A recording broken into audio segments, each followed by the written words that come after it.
Cette revue de presse internationale, c'est notre réseau de correspondants sur tous les continents, une fenêtre sur le monde tous les matins. Nous démarrons aujourd'hui en Turquie avec Cerise Sudry-Ledu. Bonjour Cerise. Bonjour Mathieu. Qu'est-ce qui fait la une chez vous ? Alors sans surprise, ce matin, tous les quotidiens parlent de l'intervention militaire que veut lancer la Turquie contre les milices kurdes du nord de la Syrie. Hier soir, tous les médias la disaient imminente. Mais ce matin, les journaux sont un peu plus prudents en raison des déclarations contradictoires de Donald Trump. Alors le journal Hurriyet a cité le président Erdogan qui a dit ne plus vouloir tolérer plus longtemps des menaces terroristes à ses frontières. Et les journaux ont fustigé l'attitude arrogante de Donald Trump qui a tweeté vouloir détruire l'économie turque si le pays dépassait les limites.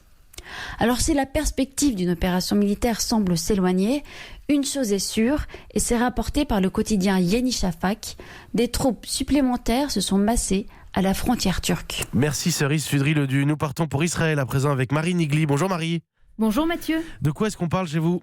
La presse israélienne ce matin se délecte d'une interview qui ressemble à un parricide. Celle d'Avigdor Lieberman, ancien allié du Premier ministre Benjamin Netanyahou, qui règle ses comptes avec son ex-mentor dans les colonnes de Maariv, le deuxième journal du pays.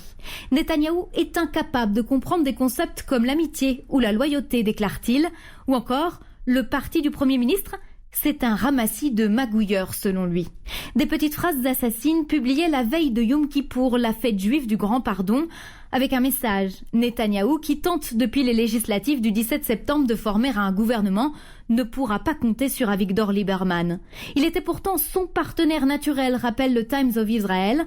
Résultat, plus de 3 semaines après les élections, l'État hébreu est toujours dans l'impasse politique. Merci Marie Nigli en Israël. Et nous partons à présent pour le Brésil. Marino Dacher, bonjour. Bonjour Mathieu. La une au Brésil ce matin. Les indigènes portent une croix très lourde. C'est cette déclaration du pape François prononcée au premier jour du synode sur l'Amazonie que reprend la Folha de São Paulo avec cette photo de plusieurs leaders indigènes aux côtés du souverain pontife à Rome.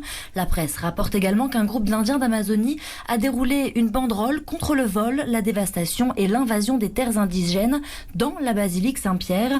Le président Bolsonaro et ses partisans accusent ce sommet d'être contre les intérêts souverains du Brésil et d'avoir des visées politiques. Ce rendez-vous était prévu depuis 2017, mais après les incendies en Amazonie et leurs fortes répercussions internationales, ces 3 semaines de débat à Rome seront regardées de très près par la presse brésilienne. Dans un entretien au journal Estadão, le président Jair Bolsonaro estime d'ailleurs que ce synode ne représente pas l'opinion des catholiques brésiliens. Merci Marino Dacher à Sao Paulo pour Europe 1.